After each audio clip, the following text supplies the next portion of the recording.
Kita akan mulai belajar dari Yesaya pasal 11. Yesaya pasal 11. Kita akan lihat ayat ini. Yesaya 11. Apa judulnya mulai ayat 1 di Alkitab saudara? Ayo, apa judulnya? Raja Damai yang akan datang. Terjadi apa kalau dia datang? Dan bagaimana dia bisa datang? Ya, dan kalau dia datang di pasal ini tuh dijelaskan. Dan begitu indah. Raja Damai yang akan datang. Suatu tunas akan keluar dari tunggul Isai. Tunggul itu pohon yang sudah dipotong, tinggal paling bawah dekat akar itu. Ternyata bisa keluar tunas, dan taruk yang akan tumbuh akan berbuah. Dan ini mujizat.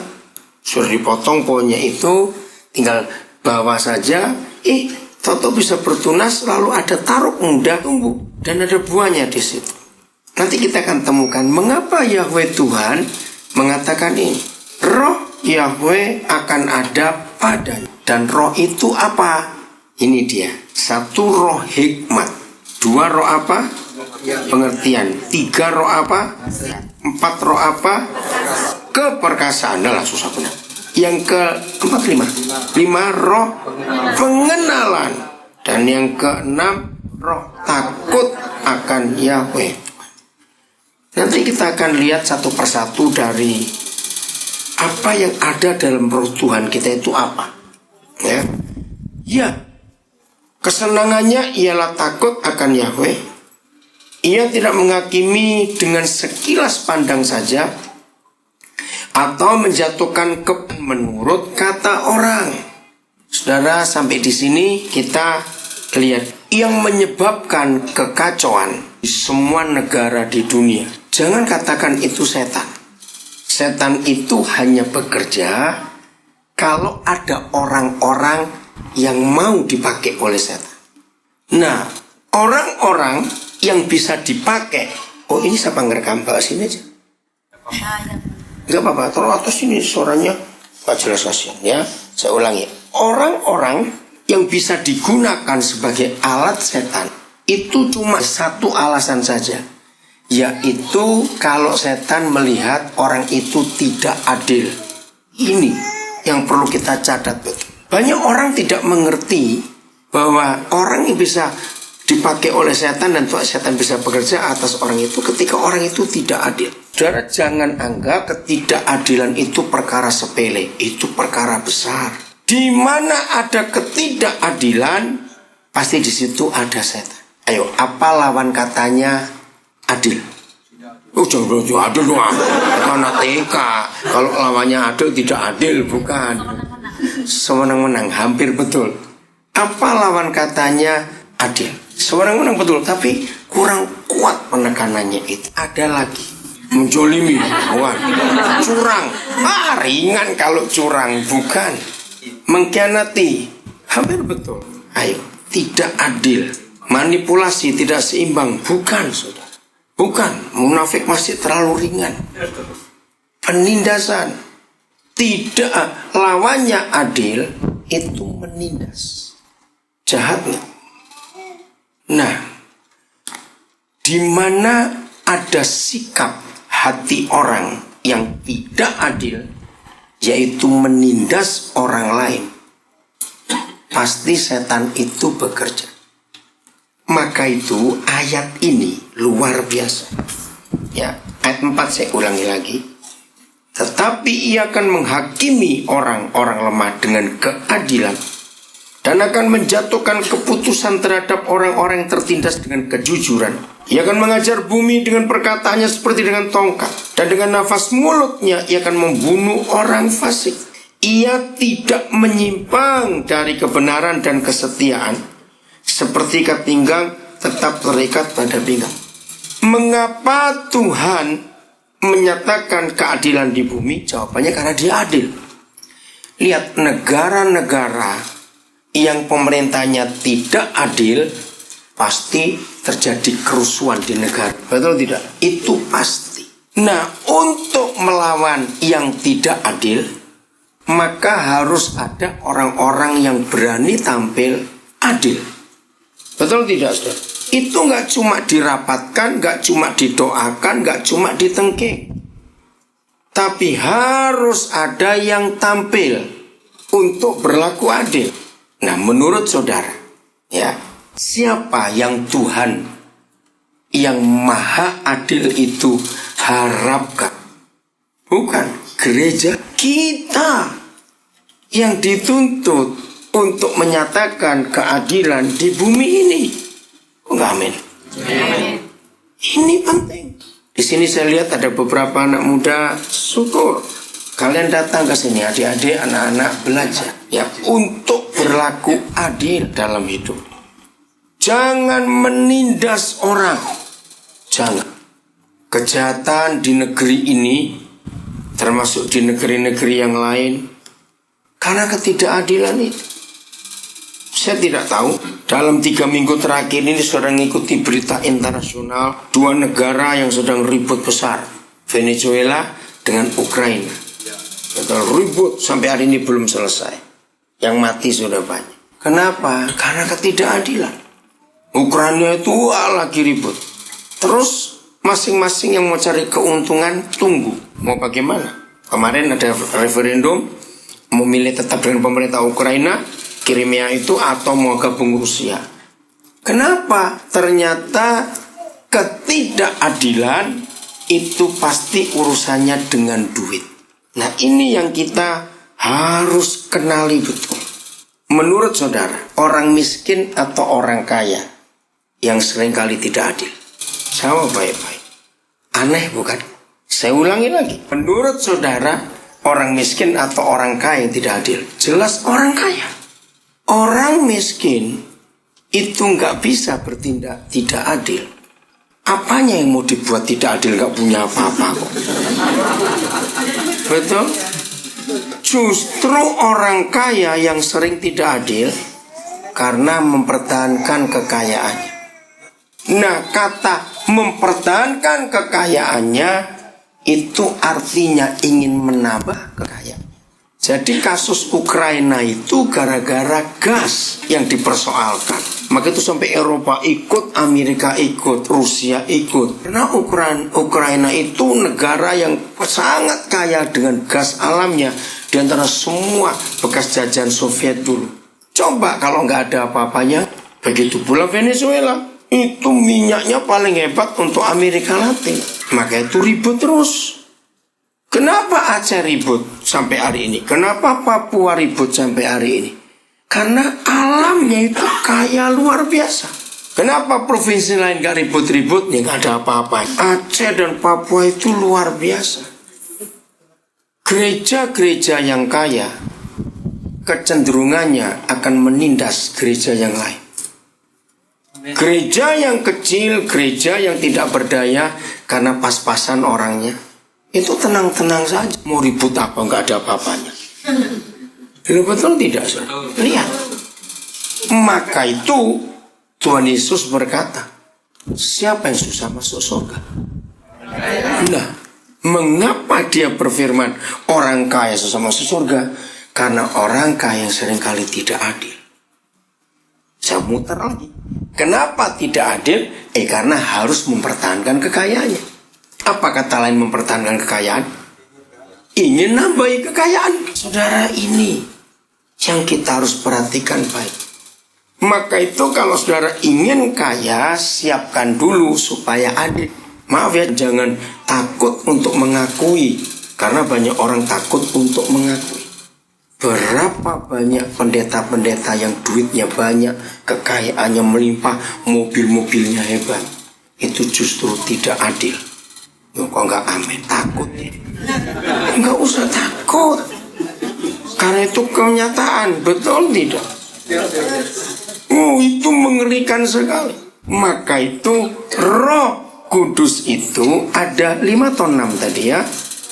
Saya ulangi lagi ayat 2, coba lihat ada 6. Maka itu kalau saudara dan saya mengatakan kita ini penuh Roh Kudus, gereja kita gereja yang dipimpin Roh Kudus, penuh Roh Kudus, harus nampak ciri 6 ini. 1, roh hikmat. Apa itu hikmat? Bukan pandai. Hikmat itu bukan pandai.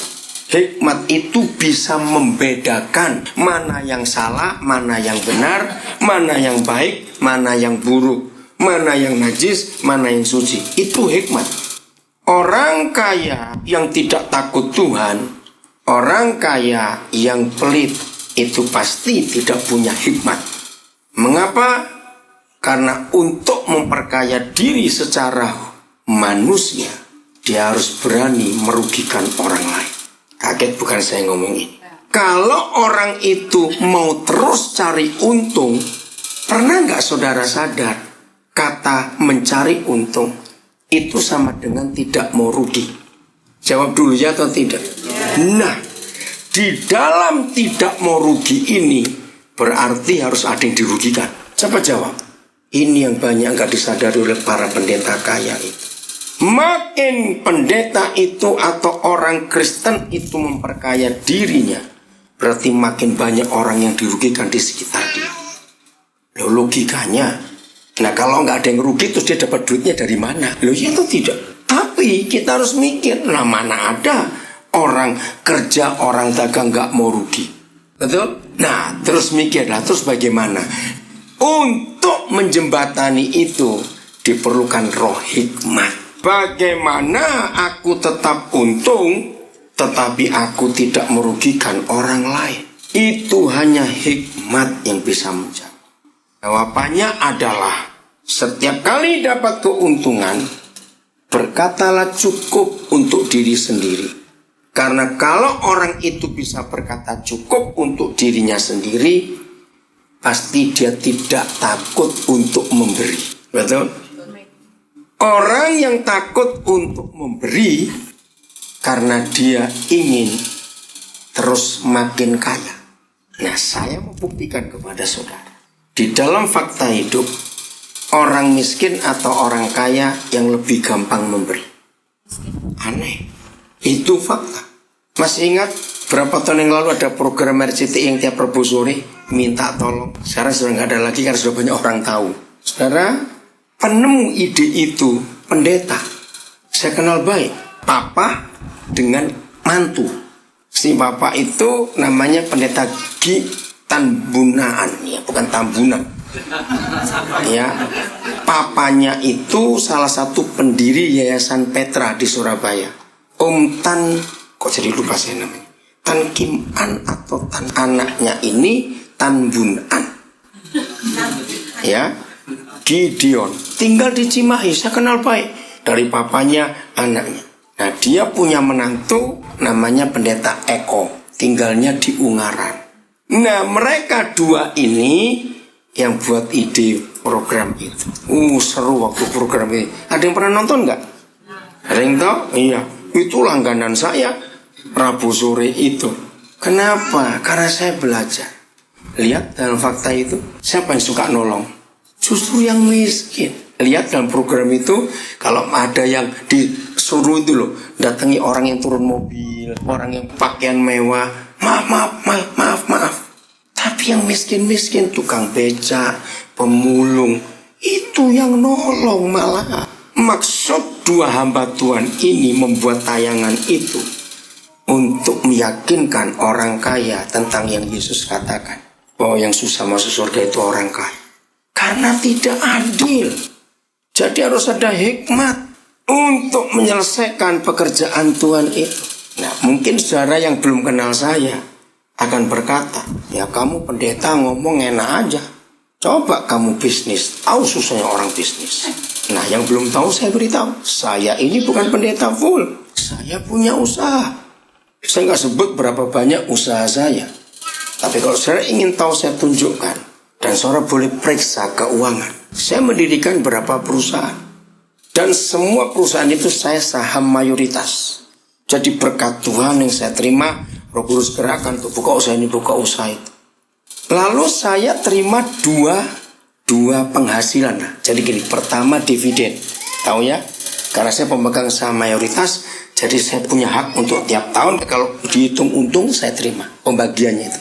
Kedua, saya itu terima gaji. Sebab apa saya berkata kepada mereka, saya nggak mau jadi pemilik. Semua perusahaan yang Tuhan percayakan kepada saya katakan Pemilik tetap Tuhan.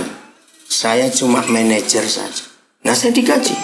Tetapi dividen saya, pembagian saham saya tiap tahun, dan gaji saya tiap bulan, sama sekali saya nggak ambil 1 rupiah. Semua kembali masuk ke pelayanan. Semua.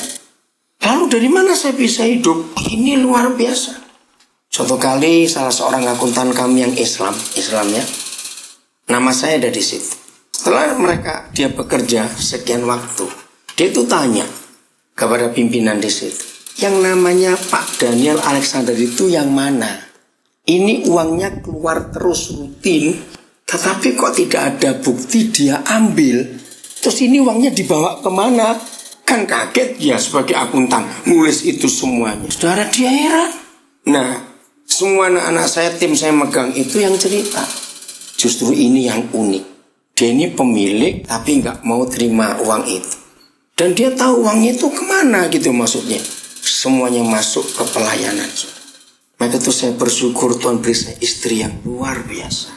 Dia nggak kemilian, tahu kata kemilian? Enggak. Dia tahu apa yang kami hasilkan. Dia pun tidak pernah menikmati 1 rupiah pun tidak. Dan bersyukur. Dari waktu ke waktu Papa terus menambahkan usaha ini, gak berhenti-berhenti. Akhirnya saya pun bisa memperkerjakan banyak orang yang mau kerja. Maka itu saya terus cari untung. Kalau tidak, gak mungkin perusahaan akan berkembang segini banyak. Tapi keuntungan yang saya dapat, nah supaya saya berlaku adil, saya terus bagi, saya terus kembangkan. Maka itu kalau saudara tanya, kenapa saya bisa nyekolahkan begitu banyak orang? Dan bisa begitu membiayai banyak sekolah gratis. Salah satunya dari perusahaan-perusahaan ini. Di hadapan para akuntan itu dan di hadapan Tuhan. Maaf saya berkata, dan itu kemuliaan Tuhan. Saya bersih. Karena alur uang itu semuanya tahu kemana. Ini luar biasa. Maka itu saya berani ngajar. Dan sangat hebat Bapak kita. Masih ingat Tuhan Yesus berkata, barang siapa tidak mempertahankan nyawanya, maka dia akan apa? Memperolehnya lagi. Tapi barang siapa yang takut kehilangan nyawanya, maka dia akan kehilangan nyawa. Kata nyawa di situ jangan terjemahkan mati. Tidak. Tanya perampok-perampok, penodong-penodong, mereka tahu harta atau nyawa. Betul? Mereka tahu, kita yang nggak tahu. Ternyata nyawa di situ adalah uang. Ini yang luar biasa. Jadi kalau Tuhan Yesus minta serahkan nyawamu, bukan kita mati, uang kita. Nah, firman-Nya jelas. Sebab di mana ada apamu, di situ ada apamu, Yesus bilang. Apa yuk? Di mana ada hartamu, di situ ada nyawamu. Itu kata yang tepat. Ada hatimu, hati kan nyawa. Maka itu Matius 6:24 Yesus mengajak, jangan kamu punya 2 majikan, 2 tuan. Masih ingat ayat itu? Siapa 2 tuan itu? Siapa dan siapa? Mamon itu apa? Uang dan Yesus. Itu ayat jelas sekali. Jadi satu-satunya cara saudara tidak jadi hamba uang, atau uang bukan jadi Tuhan saudara, cuma satu cara membuktikannya. Tidak takut kehilangan uang dan gak takut kekurangan uang. Ini yang repot. Betul? Ini yang repot.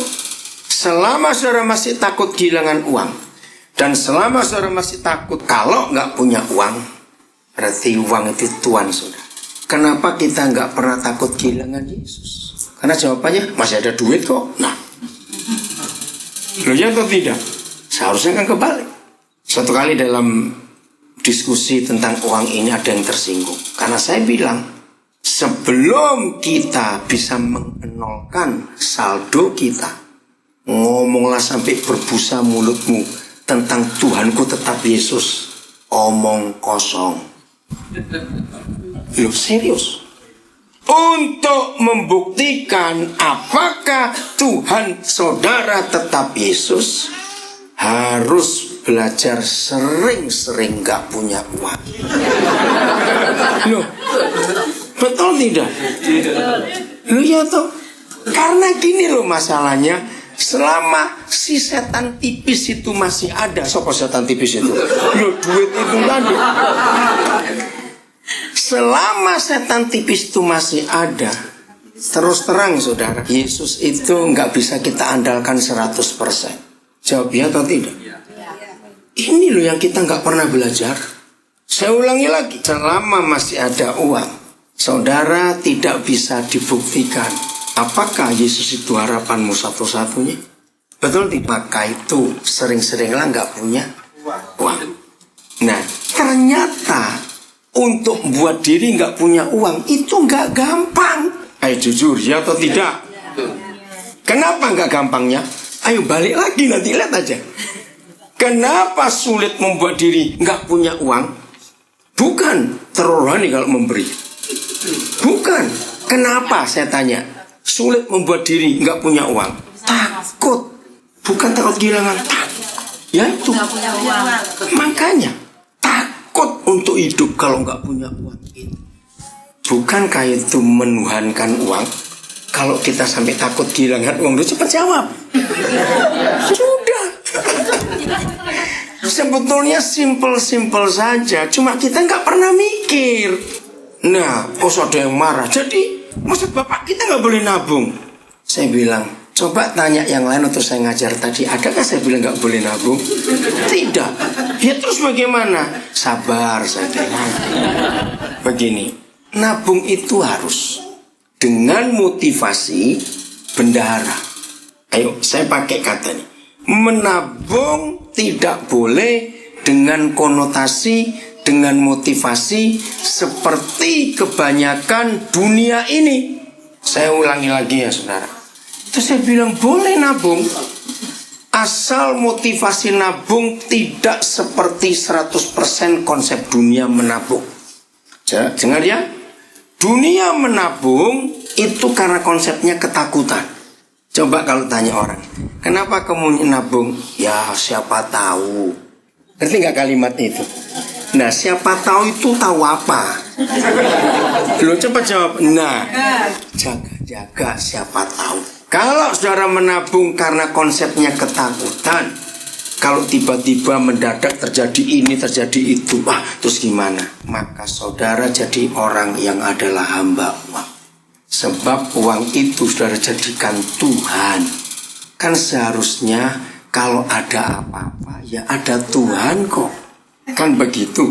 Bukan ada uang. Tapi sejak kecil otak kita sudah dipengaruhi oleh uang itu tadi. Susah. Bukan cuma khotbah, nyanyi, sembayang khotbah, nyanyi. Enggak. Harus ini yang gereja kerjakan. Tidak ada yang akan berbuat jahat atau yang berlaku busuk di seluruh gunungku yang kudus. Kenapa?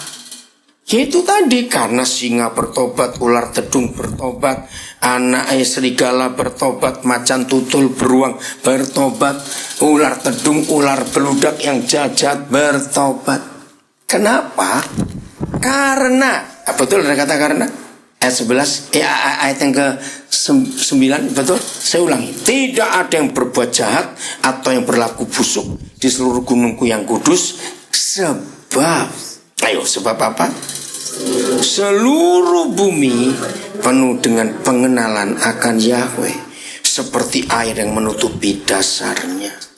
Kalau kita lihat secara jelas, bumi sekarang dipenuhi dengan apa? Pengenalan akan kejahatan. Setan ngeri bekerja. Betul, di mana-mana kejahatan. Yang Papa rindukan, bumi penuh dengan apa? Pengenalan akan Dia. Nah, saya tanya jujur, kira-kira bagaimana supaya pengenalan pada Papa itu penuh di atas bumi?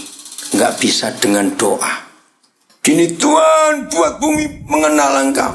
Nah, Tuhan tuh capek kalau dengar perintah-perintah itu. Kita hobinya merintah Tuhan saja. Nah, kalau kita hobinya merintah Tuhan, terus Tuhan ini kusingin direk. Nah, betul nggak? Kalau kita suka merintah dia, lalu Tuhannya itu yang mana? Ayo jujur. Yang merintah atau yang diperintah yang namanya Tuhan itu? Ayo, yang merintah atau yang diperintah yang disebut Tuhan itu?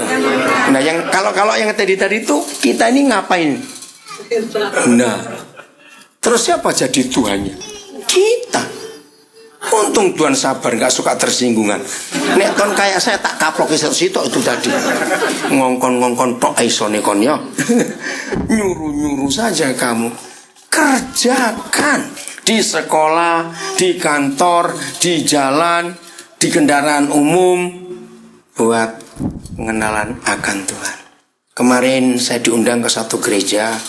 Saudara, saya memberi bukti. Saya itu tiap lihat orang, saya harus perhatikan. Nah, karena saya 4 kali pelayanan kemarin di gereja yang satu itu, kan pasti kencing bolak-balik dari pagi sampai malam ya. Nah, cleaner WC saya perhatikan. Saya ajak ngomong. Kebaktian terakhir, saya kasih uang pada cleaner itu. Loh Pak, untuk apa? Loh ini terima kasih saya, karena toiletnya bersih. Dia kaget. Di kebaktian kedua, saya tanya pada jemaat, maaf ya, selama sekian lama saudara kebaktian di sini, pernah nanya enggak siapa nama pembersih toilet itu? Mereka bingung. Ada pendeta ngajar ngurusin cleaner. Saya bilang itu jiwa yang untuknya juga Yesus mati. Betul tidak? Hari kok lupa Jumat malam saya pelayanan di daerah Surabaya mana?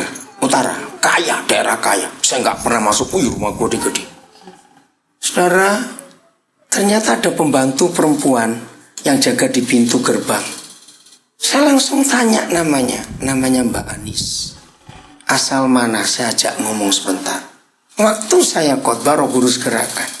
Maaf ya, saya tanya kepada saudara. Selama saudara hadir di persekutuan doa ini sekian lama, siapa yang tahu nama pembantu yang di luar tadi jaga pintu? Guyu kabeh saudara. Aneh tertawa. Ngapain? Kok Wawan? Yang di bawah. Kalau di bawah saya itu bingung yang mana karena banyak. Kantor-kantornya kan banyak. Saudara, dengarkan. Mereka heran. Jadi perhatikan, orang itu perhatikan. Sederhana sekali, itu keadilan, betul tidak? Perlakukan orang itu dengan sama. Terus lagi, saya minta saudara jujur. Pernahkah ada pendeta yang pernah ngajarkan ini? Satu lagi, dengar. Saya selalu punya kebiasaan, orang itu harus diperhatikan. Kalau saudara ketemu orang, biasanya kan kita kalau di gereja kan biasanya orang-orang yang agak kaya-kaya lah. Kalau nggak kaya tenanan nggak tahu lah saya. Terus bawa anak kecil pasti bawa babysitter bukan? Saya itu merhatikan 90% lebih orang Kristen nggak pernah nganggap babysitter itu. Yang diajak ngomong bosnya saja. Itu jahat saudara. Anggap juga babysitter itu manusia yang berharga. Langsung saudara jabatan tangan. Jangan cuma bosnya yang saudara jabati tangan. Tanya namanya siapa, kenalkan diri saudara. Ajak ngomong. Ngerti hal ini? Ada nggak pendeta pernah ngajar hal sampai sedetil itu? Ini penting. Itu adil. Adil itu menganggap semua orang itu sama. Tidak ada bedanya. Harus begitu. Nah, dengan perbuatan itu, maka siapapun yang ketemu kita langsung akan kenal siapa Tuhan orang itu. Nggak usah khotbah. Nggak usah khotbah. Saya masih ingat mungkin lebih 20 tahun yang lalu. Di Jakarta saya nginap di satu keluarga yang sangat kaya. Saya pulang agak malam jam 11 lewat. Terus saya kaget, waktu pulang kok masih ada mobil di depan, berarti ada tamu. Nah ternyata betul. Ya akhirnya saya ikut duduk bicara-bicara. Kebetulan saya ini duduk di depan pintu, jadi saya membelakangi pintu. Setelah ngomong-ngomong gak lama, sopir itu masuk. Karena saya yang paling dekat pintu ya saya berdiri. Kenapa Pak? Cari toilet. Nah toilet yang dipakai untuk umum di rumah itu berapa hari saya nginep itu, apa skaklar lampunya itu salah. Orang kalau masuk pasti keliru.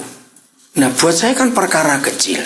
Saya antar dia ke toilet itu karena dia nggak pernah masuk. Tujuan yang kedua, saya ingin nyalakan lampunya supaya dia nggak salah. Itu hari Jumat, saya masih ingat. Hari Minggu saya pelayanan satu gereja. Nah, majikan sopir itu ikut. Terus dia tanya begini, Koden ngapain sopir saya? Tanyanya kan nggak enak, ngapain? Hah?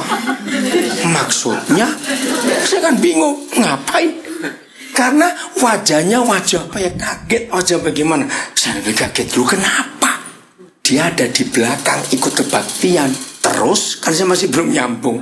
Jumat malam itu dia pulang ngantar kami. Terus dia cerita, siapa orang tadi? Oh, itu pendeta. Kok bisa begitu ya? Ditawari, jadi kamu ingin ketemu lagi ya? Nanti hari Minggu aja ikut saya. Nah, sebetulnya majikan ini nggak ke gereja itu, cuma karena sopir ini.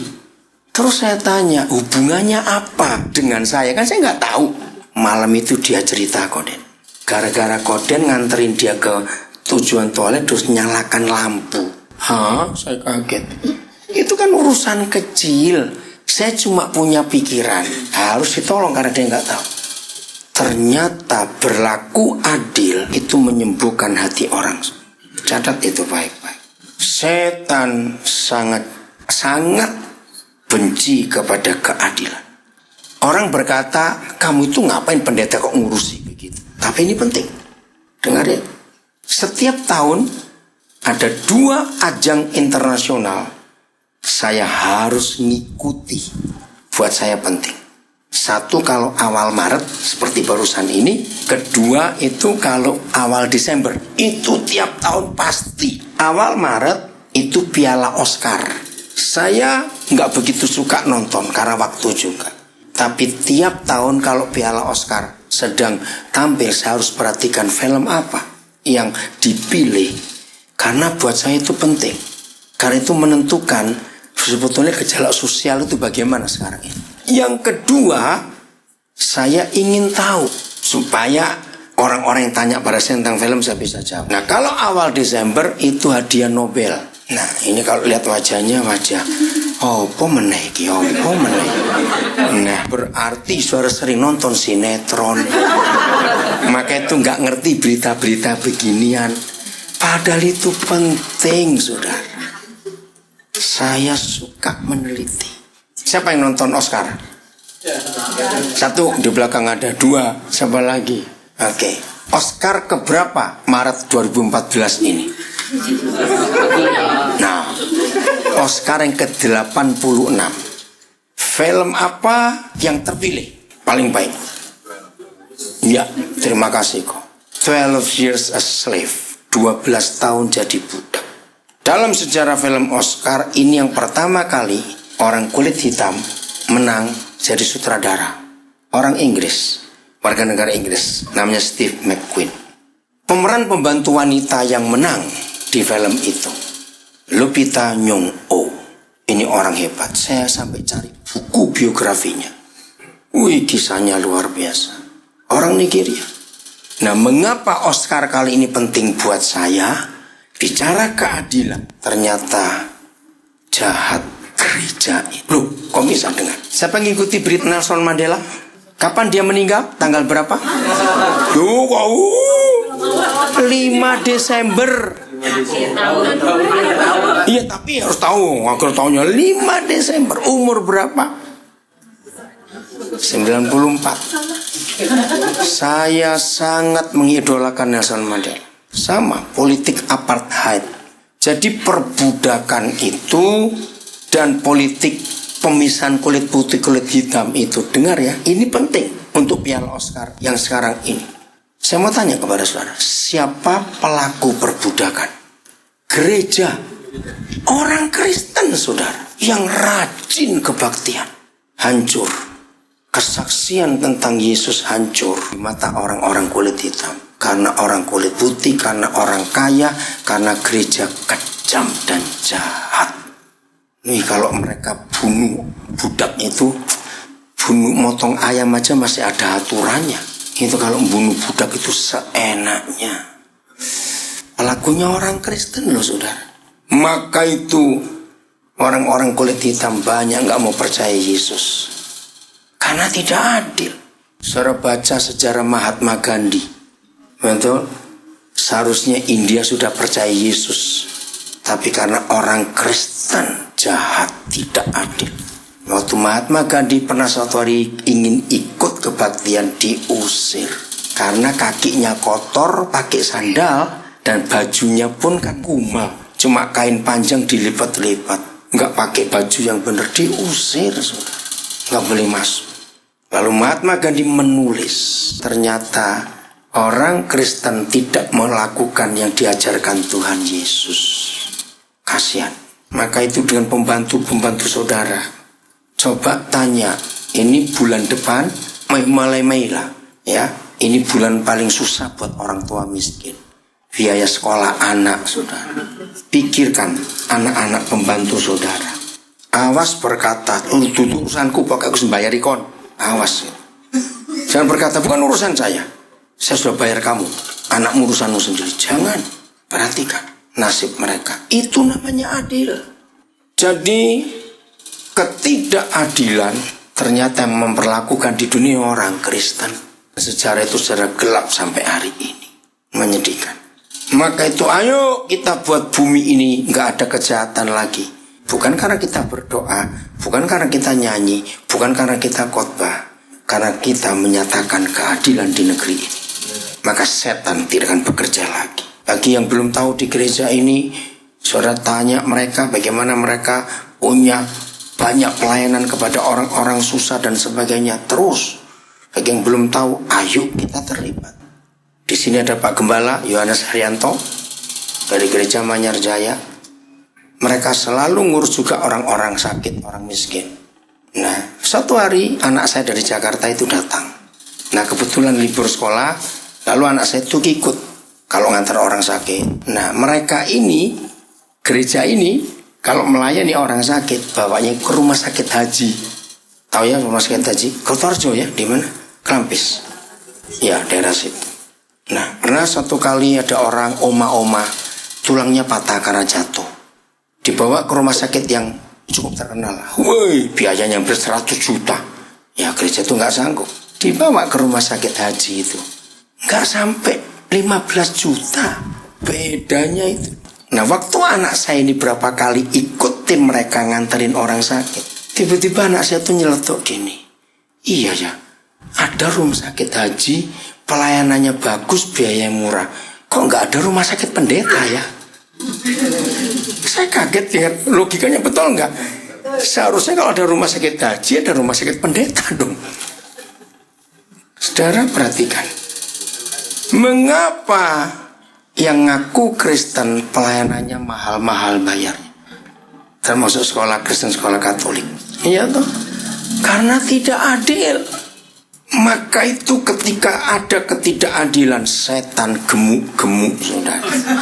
Karena memang itu makanan setan. Maka itu untuk mengkuruskan mereka dan mematikan mereka, kita harus buat apa?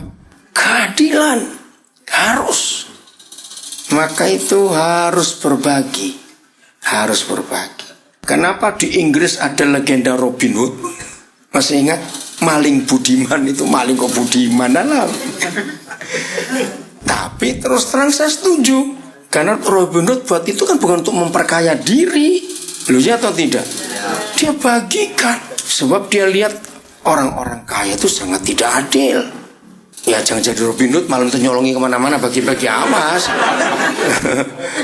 Ya duitmu tuh yang ada itu dumno gitu loh. Jangan punya uang terus jangan nyolong ke sebelah, bagikan uang itu, awas. Ayat terakhir Yeremia 9. Ini yang dicari oleh Papa. Ayat yang ke-23. Mengenal Tuhan adalah kebahagiaan manusia. Beginilah firman Yahweh. Janganlah orang bijaksana bermegah karena apa? Kebijaksanaannya. Jangan sombong. Janganlah orang kuat bermegah karena kekuatannya. Sama, jangan sombong. Janganlah orang apa? Kaya bermegah karena kekayaannya. Tetapi siapa yang mau bermegah, baiklah bermegah karena yang berikut. 1. Bahwa ia memahami dan mengenal aku. 2. Apa yang perlu kita pahami dan kenal dari Papa kita? Ini loh saudara. Bukan dia maha kuasa, dia penyembuh, dia pemberi berkat, dia pembuka jalan, dia begini. Betul, tapi kalau cuma itu saja yang kita kenal dari Papa kita yang hebat itu, celaka dunia ini. Ada hal lain yang ada di dalam diri Papa kita yang harus kita pamerkan, harus kita tampilkan, harus kita tunjukkan kepada dunia. Ini dia. Saya ulang ya, 24. Tetapi siapa yang mau bermegah, baiklah bermegah karena yang demikian. Yang berikut, bahwa ia, yaitu kita, memahami dan mengenal aku, bahwa akulah Yahweh yang apa? Menunjukkan kasih setia. 1, 2, keadilan. 3, kebenaran. Di mana? Di bumi. Terus Papa berkata, sungguh semuanya itu kusukai. Demikianlah firman Yahweh. Jadi kesimpulannya, maaf, dia nggak terlalu suka kalau kita cuma rajin kebaktian. Catat itu baik-baik. Dia nggak terlalu suka kalau kita cuma rajin berdoa, rajin menyanyi, rajin puasa, rajin menyembah, tapi tanpa menyatakan kasih setia, keadilan, dan kebenaran di bumi. Dia nggak suka. Imbangi. Cari mereka yang diperlakukan tidak adil. Ayo kita nyatakan keadilan itu. Kami sore kan Surabaya hujan deras. Itu saya baru turun dari Nabire. Dijemput oleh seorang hamba Tuhan karena saya mau pelayanan di tempat dia. Dan yang bawa mobil satu pengusaha. Karena masih ada waktu, maka diajak mampir ke empek-empek Nyonya Kamto di Kendang Sari. Tukang parkirnya sudah tua. Hujan, lari-lari mbak payung nolongin kami. Saya ini tiap kali makan saudara, ya saya selalu lihat ke depan cari orang. Siapa yang bisa saya ajak makan juga. Terus saya lihat tukang parkir itu. Terus saya tanya pada yang menjaga, boleh nggak saya beli untuk dia? Karena ada restoran yang aturan gitu. Dan boleh, udah. Tolong buatkan satu milih untuk dia. Nah, pengusaha ini kaget. Karena dia belum pernah kenal saya, baru kali itu saya tahu dia. Dia bilang, apa begitu kebiasaan Pak Daniel? Iya. Setiap kali dapat apa-apa, apalagi makan, saya selalu cari orang siapa yang saya bisa bagi. Karena saya tuh nggak suka kalau orang Kristen berdoa, pendeta berdoa. Kenapa kalau ingat orang miskin, janda, anak yatim kok lagi makan toh? Loh betul tidak? Saya tuh gergeten doa seperti itu. Kenapa cuma waktu makan Tuhan berkati janda, fakir, miskin, anak yatim? Aku tak tapuk aja cangkeme itu. Loh itu kan kalau orang miskin dengarkan sakit hati. Lah kalau kamu cuma doa saja terus aku mbok diem no, itu kan tambah pameran. Loh betul enggak? Apalagi doanya begini, berkati mereka, itu lebih salah. Loh terus doanya bagaimana? Yang betul itu, ketemukan kami dengan orang-orang melapar, dan kami akan kenyangkan mereka seperti Tuhan kenyangkan kami saat ini. Loh betul enggak? Karena hobi kita kan nyuruh Tuhan. Berkati Tuhan, berkati anak yatim, janda, fakir, miskin. Loh apa tuh saudara kira? Betul enggak? Mikir dong. Loh ya atau tidak? Harusnya siapa memberkati mereka? Duitnya di kita dan makanannya di dunia. Kok nyuruhnya dari surga? Nggak pakai otak doa kayak begitu tuh. Nganggo dengkul bae. Mangkel saya lihat orang kayak gitu. Entar nggak mikir lah saudara. Kalau jangan asal jeplak mangap saja terus nyerocos lagi. Aduh, saya gergetan kalau doa kayak begitu itu. Nggak apa? Oh nggak apa-apa. Lo kok ngomong? Jadi apa yang Papa sukai? Bukan kebaktian, bukan doa, bukan menyembah, bukan puasa, tapi lakukan. Menyatakan kasih setia, keadilan dan kebenaran di bumi. Sungguh semuanya itu kusukai. Ayo mulai hari ini kita bergerak. Amin ya. Sudah bagian kita. Dengan itu Yesus pasti cepat datang. Amin. Siap jadi pelaku keadilan. Ya, bukan partai keadilan, ya, bukan. Awas. Ya. Tuhan memberkati kita.